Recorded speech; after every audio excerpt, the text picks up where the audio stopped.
Welcome. You're listening to Doopy Deep with Dr. Nikki. This is the place where witty, irreverent, opinionated perspective meets serious, fact-based discussion. Featuring our host, Dr. Nikki Coleman, and her co-host, Tomas Bell. You can also join in the discussion during our live tapings by following us on Spreaker.com. Now, the doctor is in. It's time to get Doopy Deep.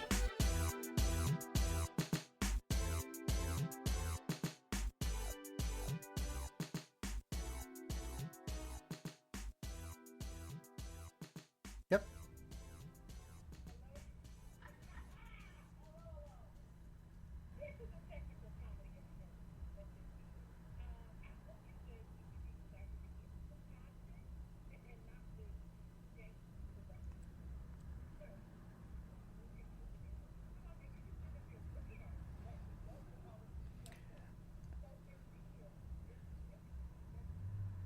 I believed that you were invested in what you were doing, and I believed in supporting your investment.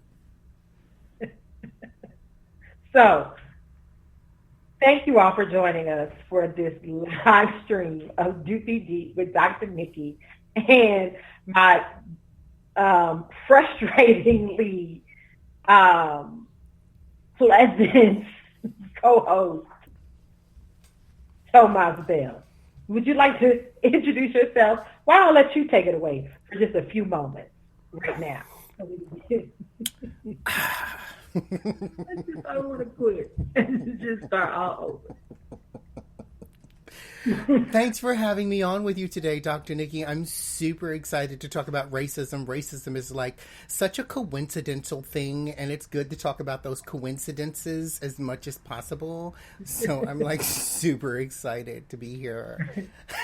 Racism is all about serendipity. So two things, just so you know, whether we're in whatever way that you're listening or joining us, if you're not aware, we're in the middle of a global pandemic, and so schools are closed, and that means my child is here, and she's upstairs right now. Instead of doing schoolwork that I assigned her, I hear a lot of foot stomping, which is usually an indication of her dance routine. Mm-hmm. So if you hear like the light fixture shaking or anything else sort of booming noise, that's her upstairs, probably also doing some cartwheels. So we're going to let her live that life.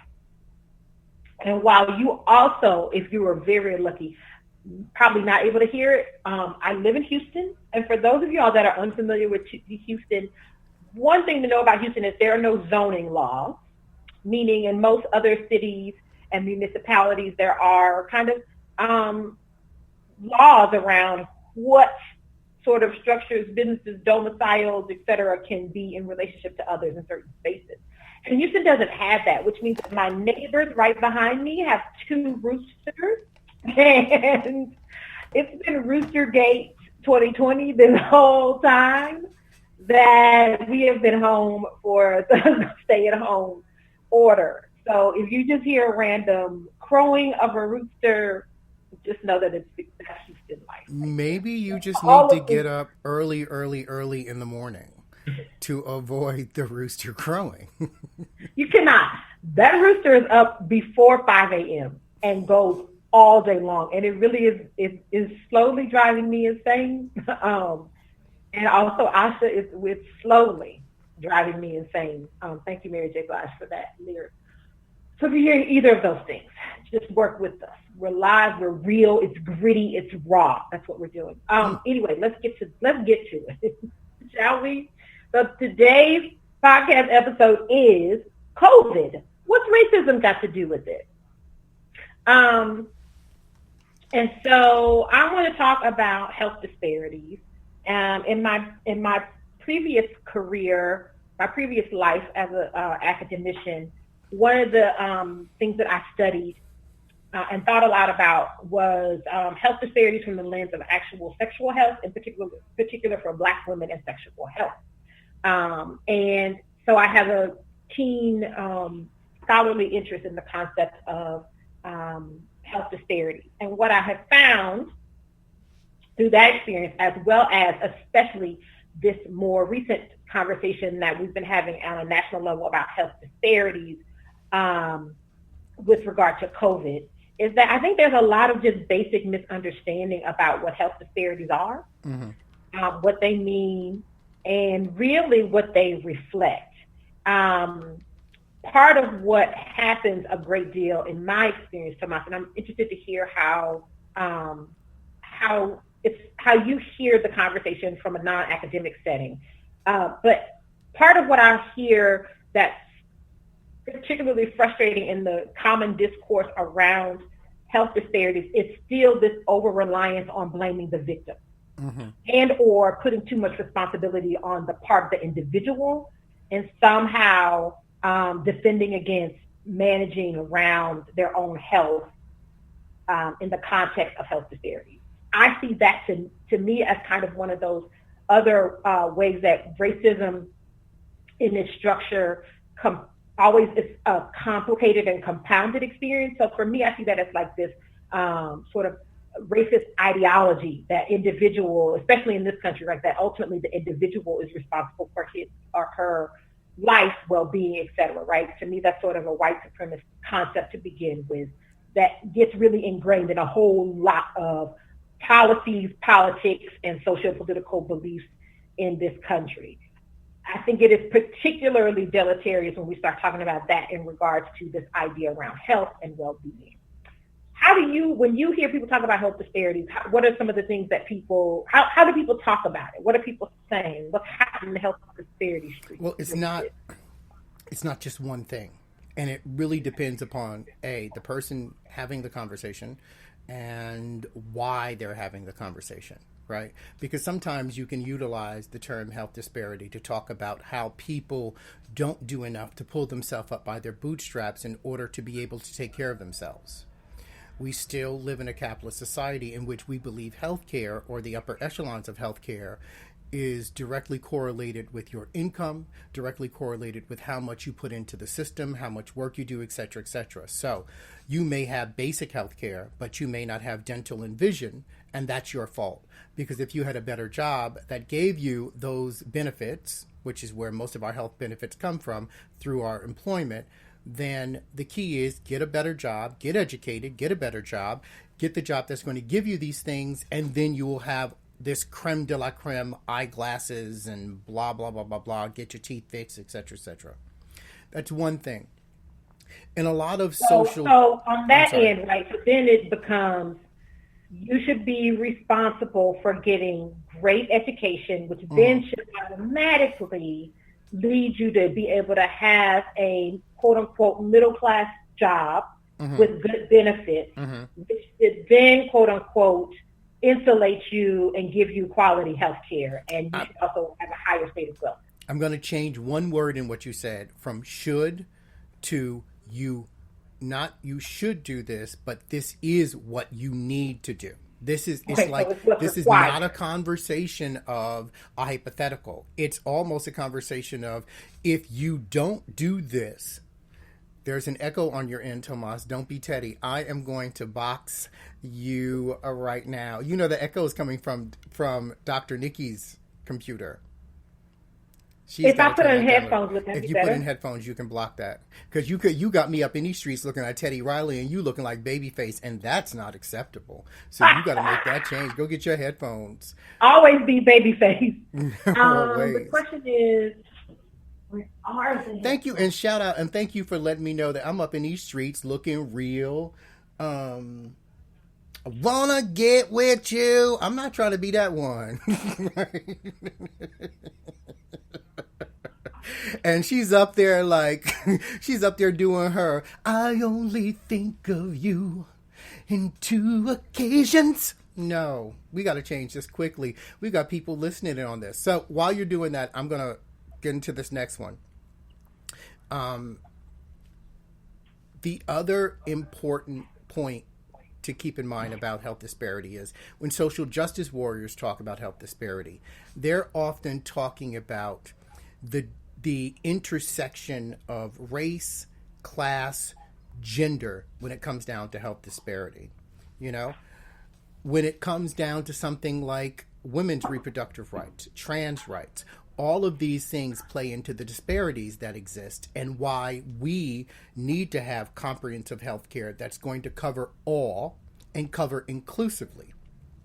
The problem is that we as a country, and we're at a crossroads now, and I think that this COVID is really giving us the ability to make those kinds of determinations with more facts, because now we're in a place where this is being tested. We're at a crossroads where we can now say to ourselves, okay, the way we're doing this doesn't work because there are too many gaps in the healthcare system. So how do we provide everyone equitable healthcare? How do we do that? So I'm glad you framed the conversation in that way, because I want to go there, but I want to add a whole nother layer to the conversation. Awesome. That in my perspective is even more foundational.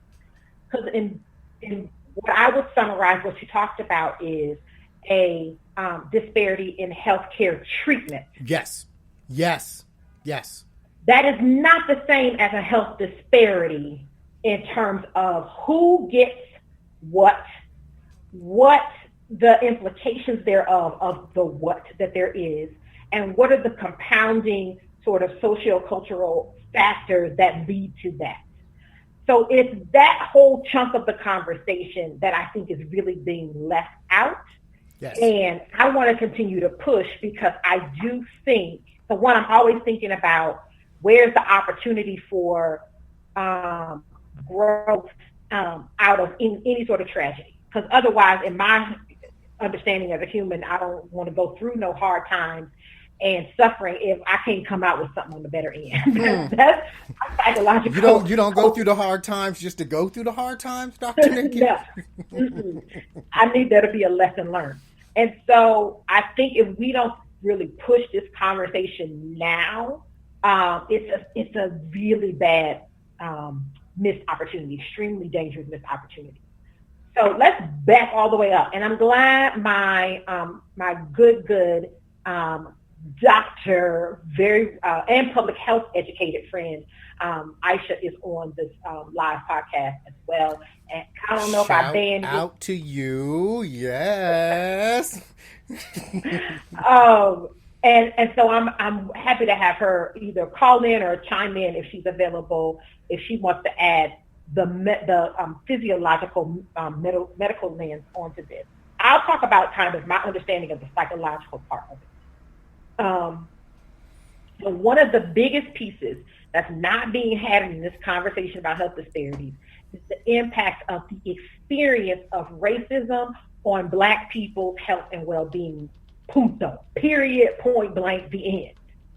And that is to say that the experience of reacting to, living in, navigating around, surviving and thriving in a context of structural and systemic racism day in and day out has a real physiological impact on Black people's well-being. This is why we see health disparities in diabetes, high blood pressure, obesity, maternal health, infant mortality, in particular other diseases of inflammation, heart disease, lupus, et cetera, et cetera. We see these existing health disparities among Black people and in different ways and shapes for across gender differences.